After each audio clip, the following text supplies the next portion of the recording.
Hey, what's up, guys? I'm Alex, and I'm Kirk. this is Kirk. We're I don't even know what to say. I have no We're idea. we're starting. This is our first podcast. This is the Talk Nerdy to Me podcast. It's going to be basically a whole bunch of just general science, technology, gaming, all nerd stuff like that. That's what we're going to discuss mostly. Whatever we can think of, whatever pops into our heads, we'll write it down. Whatever The Verge has on their website that week. I think that's cheating, but it works. It works. So yeah, just to introduce yourselves right quick. Like I said, my name's Alex. I'm 22 years old. I'm a business student, and I work a lot, so this is hard and fun to do. Yeah, I'm Kirk. I'm 21, almost 22. I'm 22 this year, so it counts. I also work a lot, but I'm trying to change that. So I don't want to work a 9 to 5. So hopefully we'll catch how that goes through these podcasts. But I also love to travel, and I'm sure we'll talk about that sometime too. Yeah.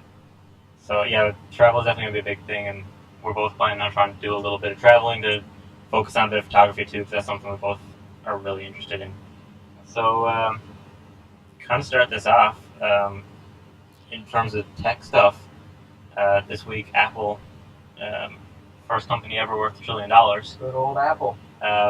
We both use a whole bunch of Apple products, so I mean, And we immediately lose all followers. Anybody watching this is gonna. yeah, because everyone sees like nerd stuff and they're like, okay, well these guys are definitely using Androids and and Windows computers, and no, we're actually using private Apple stuff. Everything, actually. Yeah, pretty much. I don't own anything not Apple. Yeah, you can see my MacBook there recording the audio here, in our grand studio. and my iPhone here with my notes on it. So the iPad in front of us. yeah, so my iPhone on the roof taking a hyperlapse.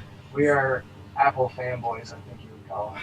I hate that word. I don't like that word either, because I have tried a lot of tech, and I've come back to Apple. I wouldn't call myself a fanboy, because I'll be the first person to buy something new if it comes out and it's better. But. Yeah, I'm not someone to really try the new stuff so much.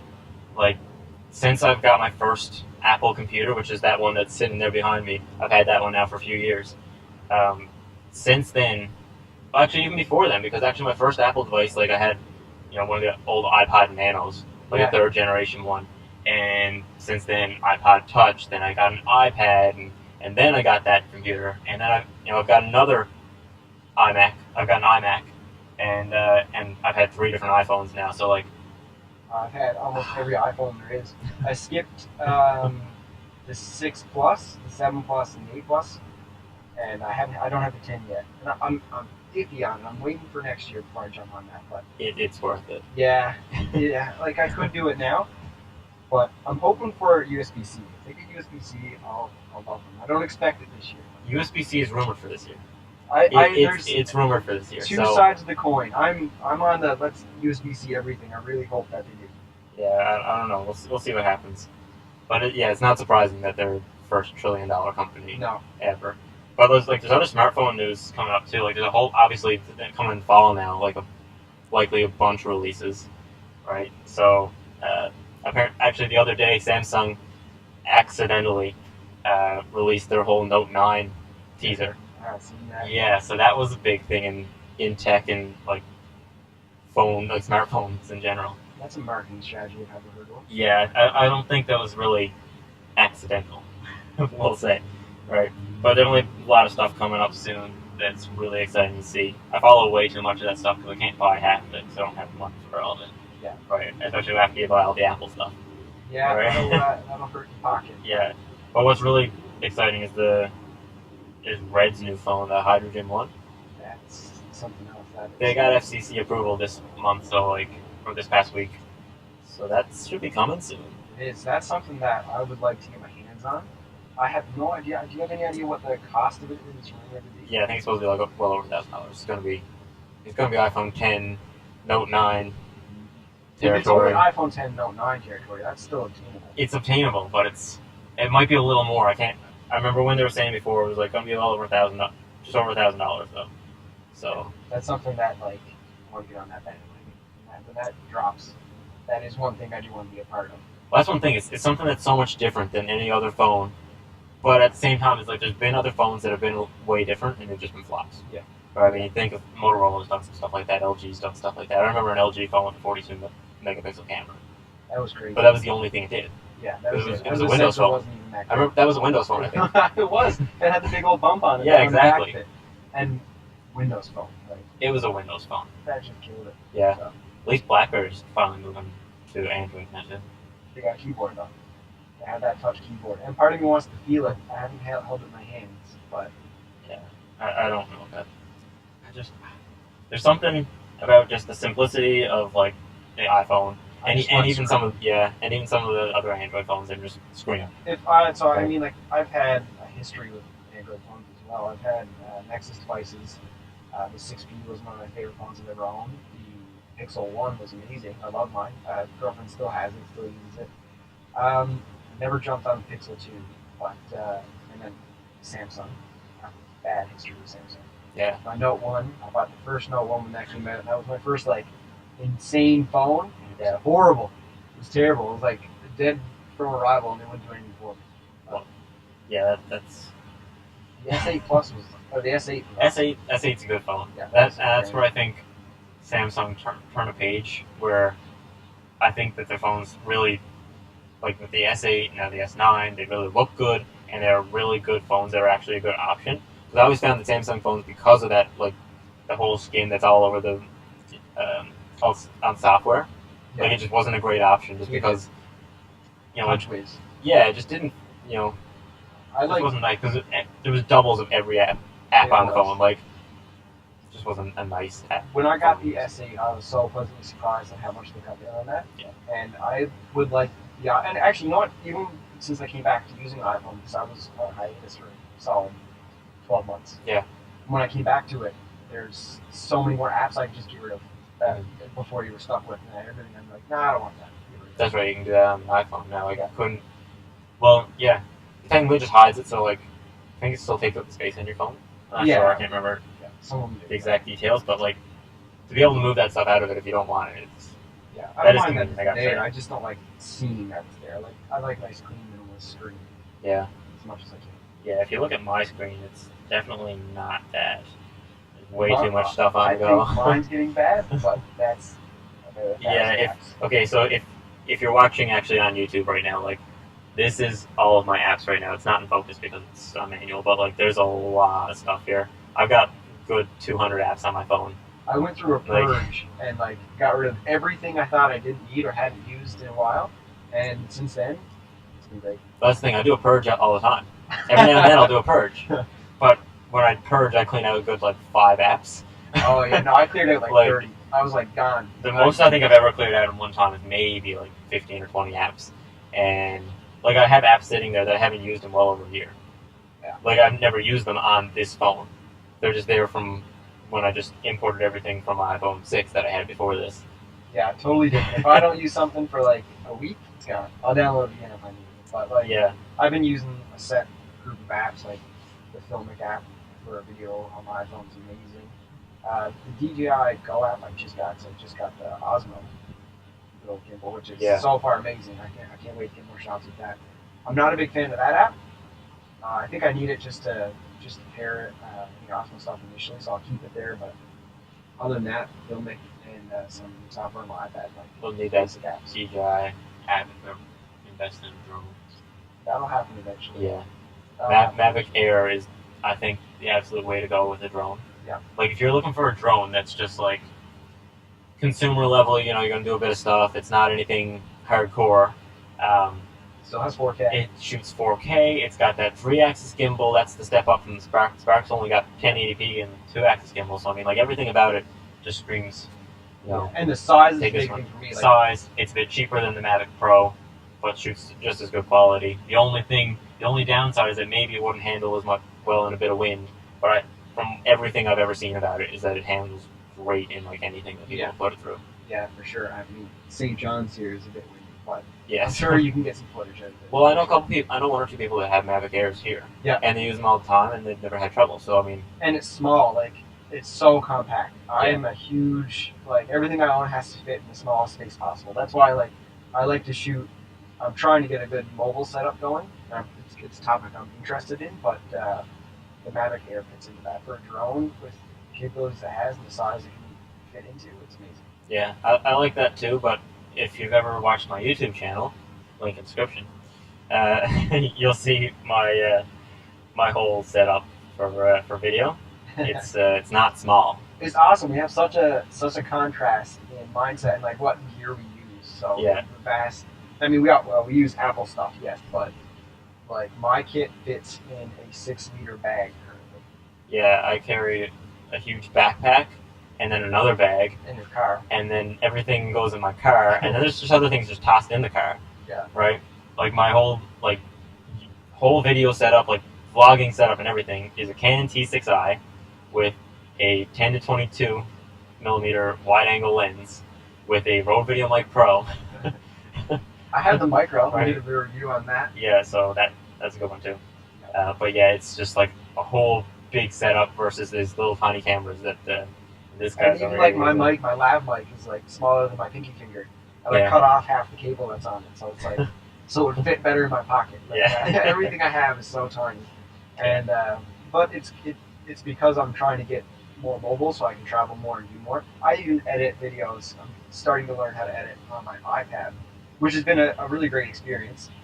That's a whole topic in itself, though. And there's some humps you have to be able to work because it's efficient as a MacBook or a PC, but. Oh, definitely. Yeah, I mean, I couldn't use the Zoom H1 easily enough with it to make it work. I wanted Yeah, great audio importing quality, but External audio is just a pain. Apple, if they ever like there's some things that they do that rots me, but you can't get raw files to import over the SD card adapter you can get for Lightning cables or Lightning port.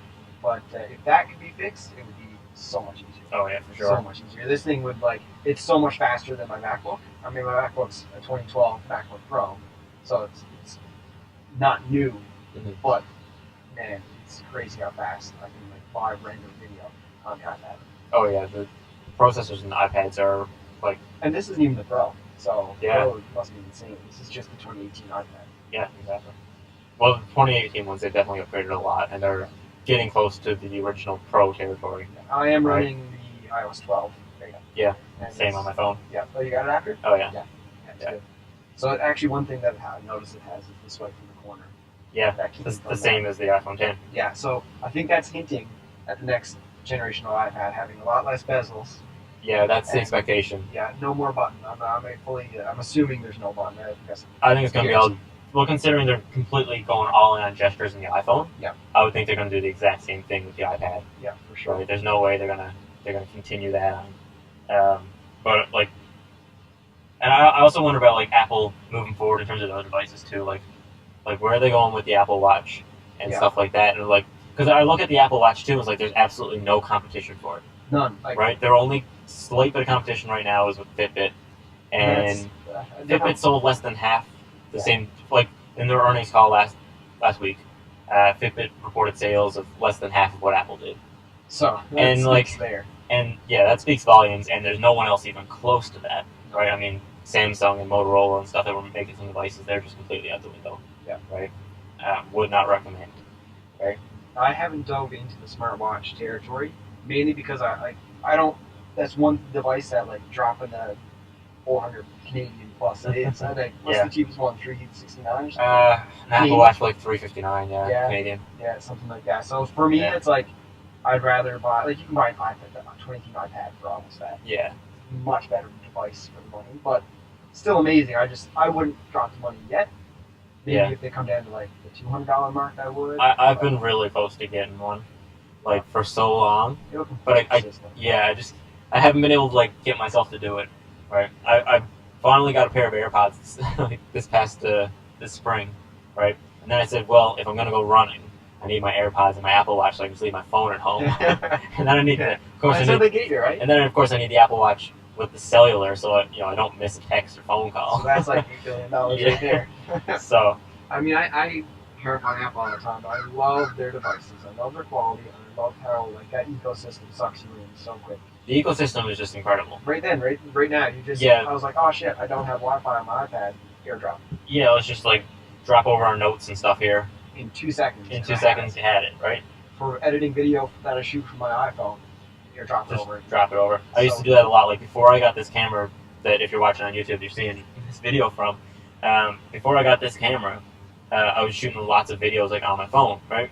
And that's exactly how, and the same thing with photos, and that's exactly how everything got from my So phone fast. to my computer, Yeah. right? Like I'd go home, sit down on my iMac desktop, and just airdrop everything from my phone. And within, even if I might have a couple hundred pictures and a good half hour worth of video, and I'd have it all over to my computer in like 10 minutes, Yeah. right? Via airdrop.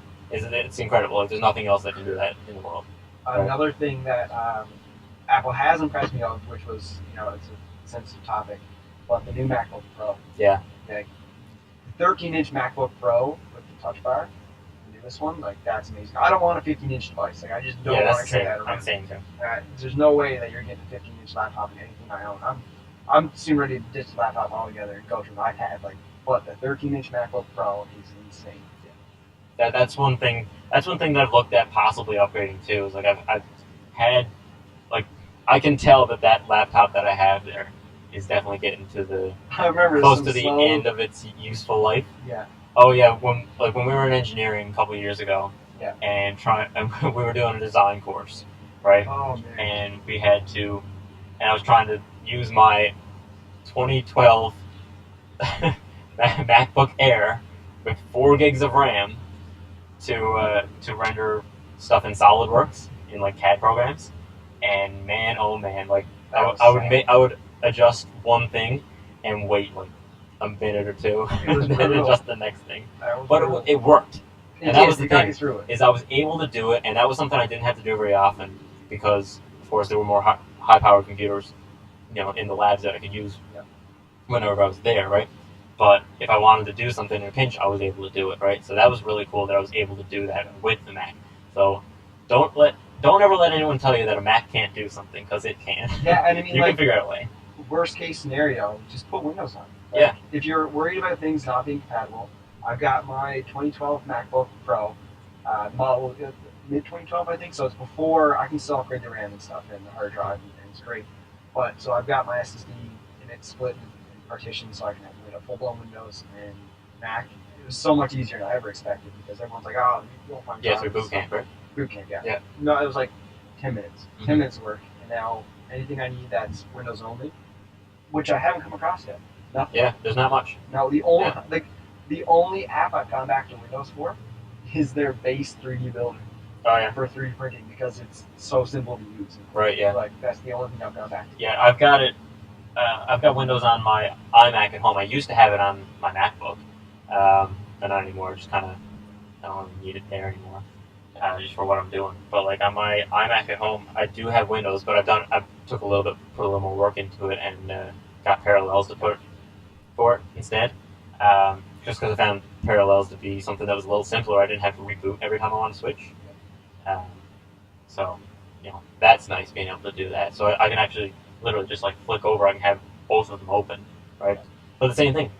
Since I've moved that over onto my iMac, I may have opened it like 3 times. Yeah.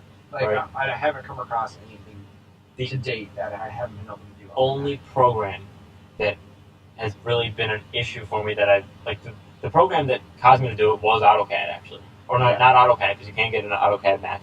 SolidWorks, right? SolidWorks. That was the only program that I actually needed to use Windows to run. Like I couldn't run it on Mac, and I didn't really need to either.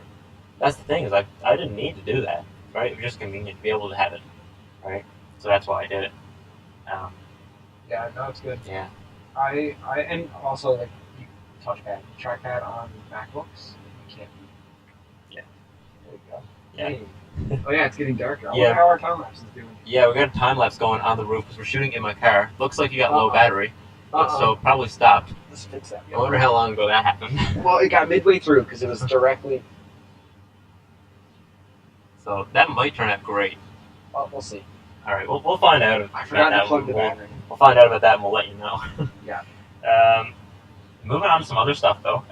Just getting away from just the regular tech stuff a little bit, I guess. Yep. Some other news from this week. SpaceX and Boeing. NASA kind of announced that they're going to be doing their first crewed missions hopefully next year. That's so quick. Yeah, like they haven't been working on stuff all that long, really. Not when you consider how long big projects that would take. Right? Exactly. That's the craziest part for me. just hang on. I want to find who the astronauts are because that was supposed to be announced yesterday. Today's Saturday when we're recording this. I think I did see a little note on it actually. Yeah, NASA crewed missions. I'm gonna look that up really quick because I want to know who these astronauts are, so we can actually credit them. Yeah. NASA selects 9 astronauts for first crewed mission. Boeing SpaceX missions. Because okay, so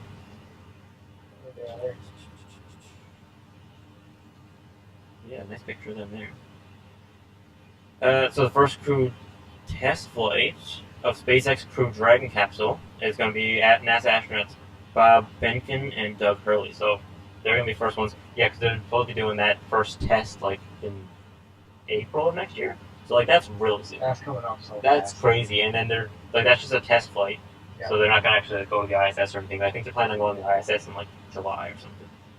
Which is nuts. Like that's crazy. July or August or something like that. And then by like November or December or something like that, Boeing is supposed to be ready to go. Right? Yeah, so the first full mission of Boeing's Starliner will fly to the ISS for a long duration stay, blah, blah, blah. Starline. Yeah, I approve. that's a good name. Yeah. ISS veteran Suni Williams and newcomer Josh Casada. I'm sorry, I'm butchering that. Posada? Casada. Posada. I don't know. Anyway, but yeah, that's really cool. And then there's other ones here. Victor Glover, Mike Hopkins are going on a mission. They're going to be on SpaceX first full mission. So the first full mission for the Dragon capsule, which will be pretty cool. So that's 6 of them. There's 3 more by the title there. But yeah, that's really cool because right now, obviously, I mean, when you think of the U.S. having to work with Russia on it right now, right? For us being in Canada, I don't think it's going to be anything would ever have been an issue because any Canadian astronauts, it's a bit different. They're going through the Canadian Space Agency rather than going through NASA to be able to get to to fly out of actually not actually out of Russia, it's out of Kazakhstan where they launch. Yep. But to now have crews that are going to be able to go up themselves rather than having to rely on doing negotiations with Russia, because right now is not a good period of time between the U.S. and Russia. Maybe in some people's eyes, but I mean, not you in, convince yourself anything if you're the Donald. Yeah. If you happen to be a certain 70-something-year-old man who sits in an Oval Office all day. I don't think he's allowed in there. I feel like they're locked him in. Yeah, well. I won't come on to that. Well, I mean, he goes in there a bit. But most of the time he's on a golf course, I suppose, isn't he? But outside of that. I don't judge the rest of the U.S. I don't. Yeah. I promise, I do not. Yeah, no, any Americans that may be watching or listening, America's pretty great.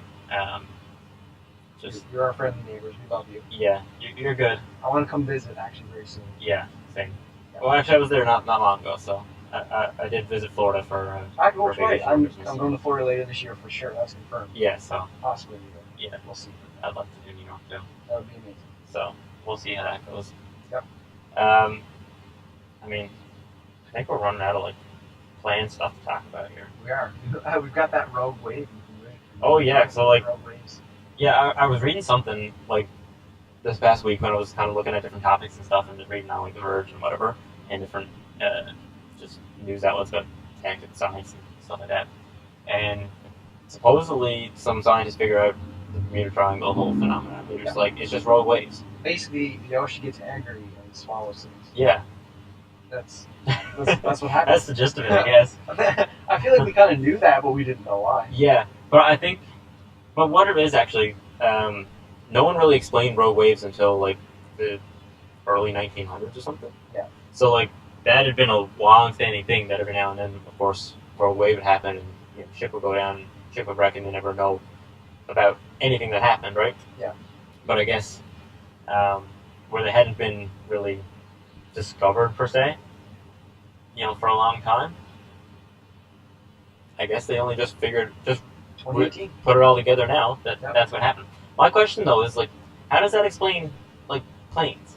Because there's been a lot of planes really that have gone. Rogue waves. There's been a lot of planes that have gone down too. It's the waves aren't that big. I guess I don't know if pressure. Yeah, if it affects atmospheric pressure or something, and I mean, I don't know if it actually has anything to do with the air that causes the wave, or if that the wave where there's actually a big gap. Because I think that's kind of how I read it. Was actually it's not even as much as the wave coming up over the ship. It's more of the water falling out from underneath the ship, and it crashes down and just breaks in two. Yeah. Which is pretty insane. That's nuts. Yeah. It is. It's crazy, but we're getting closer to figuring it out. I guess. Yeah, I guess so. All these different like conspiracy theories and stuff about that stuff is crazy. I mean, The Illuminati is confirmed. Yeah, it's confirmed. Yeah, Rogue Wave, Illuminati. You know what I'm going to do tonight? I'm going to go home and just look up conspiracies all day. Yeah. And then I'm going to come back next week and be tinfoil hat on my head for Okay. a podcast. I won't do that, but No tinfoil hat? I will definitely watch videos. Yeah. It's lucky for that. Yeah, for sure. Yeah, that's awesome. I mean, we like Apple. That's confirmed. I love Apple and I hate Apple, actually. It's a love-hate relationship. It really, really is. I love them more than I hate them, or I would have ditched them a while ago. But that's a good intro of the first stream. Yeah. I wanted to touch on one more thing too, actually. Yeah. So if you haven't been living under a rock, if you've been living in the real world whatsoever, you've probably caught on to the idea of like people streaming on Twitch and stuff like that, and also YouTube streaming too. Yep. Just like streaming in general. Facebook streaming. Live streaming in general has just picked up a lot. Yep. And I just want to talk about like the fact that a year ago even, it wasn't very big. No. People didn't stream. No, not at all. Right? And, there were some gamers and stuff that streamed. Like, Twitch was a thing Like, I feel like that some gamers did. Yeah, and all I think of is, like, people, like, speedrunning Pokemon or something. Like, yeah, like, it wasn't really just, like, people sitting down and playing games online. And then having a community And having a community built around. Yeah. And that's like, what changed it, I think. There are so many different people out there now that are streaming that have millions of followers. Yeah. Right? Because we were talking about this last night when we were just, like, chatting about different things. Talking about ninjas. Yeah, we were talking about Ninja, and he rolled over 16 million followers on Twitch yesterday. And his subscriber count. Or sorry, 10 million followers. Yeah, which is, like, nuts. And his subscriber count It's something like 2 million or something. Yeah. Like, right? That's ridiculous. Like, it is. It's like, and what I actually find most interesting about it is you don't have to be a ninja to do that for a living anymore. You really don't. No, like, obviously the ones who are really good it's easy, who are really good at a video game, it's really easy for them to attract a crowd. And because people like him and like a few of the FaZe guys and stuff like that, they're playing, they're playing Fortnite primarily, right? Which is, huge, right? Rightfully so, it's a good game, right? They're the ones that are able to easily attract a whole bunch of people. Yep. And I think the other thing that is part of it too is like there's so many other celebrities in other areas. Like obviously everyone thinks of just the time Ninja played with Drake. Yeah. They think March 14th, right? And obviously that was huge for the whole Twitch community because people just think of it like that boosted Ninja and made him really popular. And yes, it did. But it did the whole community. But it actually did the whole community a lot. It shined light onto the entire community. Like, when you think about, like, a traditional celebrity, and then you think about Twitch streamers and YouTubers, I'd argue that, especially YouTubers, like, guys that have Nystat, like, the dude just got 10 million subscribers. And there's other people, with millions of subscribers, He has a fan base that is loyally watching him, more so than any traditional celebrity. I would argue that they are more famous, almost. Well, yeah, and I think it's part of the fact, too, that, like, a traditional celebrity, say, like a movie star or something, they put out a couple movies a year, maybe, that they're in, a TV star like that, a show airs once a week for, 6 months, and then, maybe they'll go off and do some other side project or something like that. But, like, you don't really, the only chance then, lately, of course, now you follow them on social media in a lot of cases, right? And that, that's helped them, too, stay relevant. Yeah. But I think someone who does, like, vlogs or does just videos in general, right, on YouTube or is a content creator. That's okay. Yeah. Okay. Actually, I want to make sure this is still recording because if we don't get it here, then we... Hey. Okay, we're still recording here. Alright, awesome. Alright. Lost our camera. Yeah, so we lost our camera. That'll be back in a second. So if you're watching, you're just going to get our title screen for a second. But we'll get that back in a second when that fixes up. Yeah. But yeah, like anyone who's just a content creator online, they're pushing out content like every day or at least every week type thing, and right? like the big guys, even they're pushing new content every day, and every other month or maybe once a month they'll put out like a real banger, like something that gets a lot of eyes on it. Yeah, well, I mean, like touch on like Casey Neistat again, like you mentioned. Yeah. Every now and then he'll do like a big video. Yeah. Right. Huge video. Every Halloween. Yeah. He's New York City stuff. Yeah, he does one with like Jesse Wellens every Halloween. Yeah. Right. And he did that snowboarding in New York a couple of years ago, and he did the bike video. Human flying drone. Well, bike lanes. I mean, was his first big hit like that. That was his first big hit that I think really hit big. Like he had a couple before that, but like obviously, that was years ago. Yeah. But I think that's the way. If you're able to push out stuff all the time, like that's the way to do it, right? That's the way to gain the best following. And also, I guess once you get to that point, it's kind of hard to connect with everybody. But starting out in the beginning, you get some loyal followers and loyal people, and you build a community around that, and then your community takes care of each other. And I think that's why streaming kind of picked up, because it started building like communities and that interact with one another. And it's huge. For sure, especially like obviously like big streamers like Ninja or someone like that. I mean, they're getting that many comments and stuff. It's hard to kind of acknowledge every single one. But there's a lot of like smaller communities where people have a couple thousand followers at most, maybe. And in those situations, when they have 100 people watching the stream, usually they can acknowledge all the comments and kind of have a conversation with people and stuff too, and that's really cool to see, right? And that's why I like little channels. I really seek out little channels that have good content because of that. Yeah, exactly. I like looking for channels. Well, I don't do it so much on Twitch, but I go on YouTube and I'll find some stuff sometimes that's like a channel that's say sub 50,000, so like big, but not big.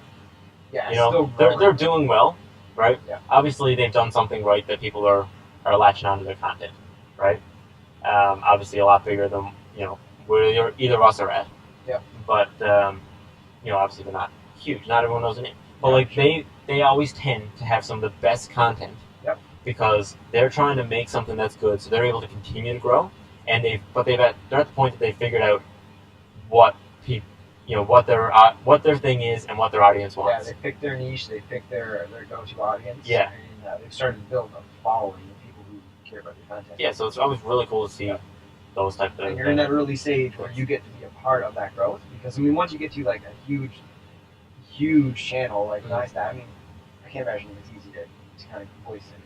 You got 10 million followers. Exactly. I mean, you've got 10 million subscribers, and you've got 5,000 comments in every single video. You can't really discuss stuff much. I mean, obviously he does a bit, but it's kind of tough there for sure. It's really hard to reach someone like that, and that's the kind of trouble. Like when I see people with him, like I've seen videos and stuff, and he's talked about it in videos and in his podcasts and stuff recently about how people will come up and like wait around his office and stuff like that. And I mean, like I can understand where those people are coming from, because like for someone like that or any other creators, those big creators that I follow, it'd be really cool to meet them. And if I know that that's where they're likely to be, sure, that makes sense. I guess you want to hang out in that area. But I've seen videos of people coming up to him and other creators happen to too. They like run after, interrupting their life type thing, especially when they're with friends and family and stuff like that, and they're just trying to live their life. Like, come on, right? Yeah, it's gonna be hard. Yeah, it's gotta be hard, right? So that's a tough thing about being in spotlight and really putting yourself out there in the way that people do. Once you get to that point, it's got to be tough. Like it does, yeah. Not just the content creation. I know, like most of the time, you get more people helping and stuff like that. But like the lifestyle, it's exciting. It's kind of an interesting topic in itself, just because it's getting to that point where the fame of traditional celebrities. We've seen how that goes with a lot of people. So yeah, hopefully that stays out there. Yeah, you haven't seen so much of those kind of like mental breakdowns and stuff in the YouTube community so much. I mean, there's some, but you just don't see quite the same, right? We bump up that ISO on camera again so they can see us again. Picked a good time. Yeah, but yeah, It's good stuff.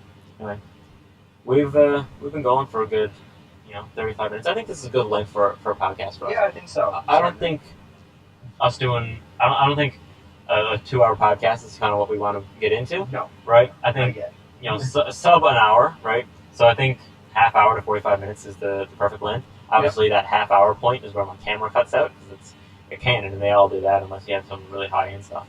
Right. So that's a good point too. I'm sure there's some way we can resolve that. Yeah, actually, no. I think with Canon, that's the thing. Yeah, all you can do is the half hour. So we might have to deal with that. But if depending on the location too, because we don't really have a location for doing this right now. We're just doing this in my car. It right? works. It works perfectly fine. I mean, the only downside to it, of course, is that we've kind of got wires strung all over the car here. We've got mics going. It is a mess. Yeah, but it'd be nice to just kind of sit down to a table or even just on a couch or something instead. Yeah. You know what? I really like the Matt Diavali setup. We were talking about that. Okay, yeah. This guy, but he's got a cool setup. Just table, side, and a couple of Yeah. heavy. Yeah, that's the other thing too. Is a couple angles, and then we don't have to worry about this thing when one camera cuts out. Yeah. The other one can keep going until we get that one back on. Yeah, for sure. But hopefully, we'll kind of document as that grows. Yeah. That'd be amazing. Yeah, definitely check out your YouTube channel and stuff. You don't have anything up yet, but not yet. It's coming. Yeah, I've got a whole bunch of content up now. I was doing the daily vlog type thing for a little while. That's kind of blown over now, because it became too much where it wasn't getting any good content. Right? There was a scattered video in there. Yeah, like you want a good video, right? Yeah. As much as, and I want to still be consistent. I want to try to put out a video, 2 videos a week on like consistent times and stuff like that. Obviously, that helps. But trying to just force something out every day like I was, it just wasn't working. I just gave up on it at one point when I had a day when there was going to be nothing. Yeah, and you're also getting close to the point that you're finish your degree soon. So yeah, so like that's the thing too. Is right now I've been, when I started this, I've been going to school full time and taking 4 courses in university, and also working full time essentially between two jobs. Right, I've been working full time, so my schedule is just so messed up, right, with so much to do. So it's rare that I actually had an opportunity to make a good video. There's times I got to test out certain things in some of those short videos, but it was great. We'll get there. We'll get more content on. I'm excited. I can't wait. Like I said before, I travel, so that's going to be a big thing for me in the next year. Mm-hmm. And my videos, I've kind of got a direction for now. So yeah, for sure. It's going to be pretty good. Yeah. So anyway, that's going to be it for the first podcast, I guess.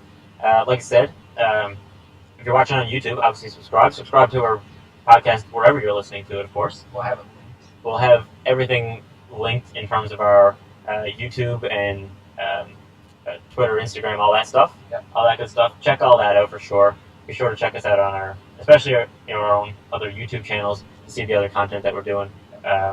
We've only got one good video up right now on my my own YouTube channel, but there was definitely a good one in terms of a mic comparison we did for shotgun mics, so that was cool too. Yeah, we learned a lot there actually. So yeah, for sure. Got a lot more gear to review. Yeah. And, kind of realized I've got a little bit of a minimalist mindset on my travel stuff, so yeah, that's what I'll be focusing on. So yeah, we'll definitely do some of those reviews and stuff like that. Yep. But anyway, that's gonna be it for the first Talk Nerdy to Me podcast. Oh man, Talk Nerdy to Me. Yeah. All right. Anyway, that's gonna be it. All right, guys. Peace. Peace out. Have a good one.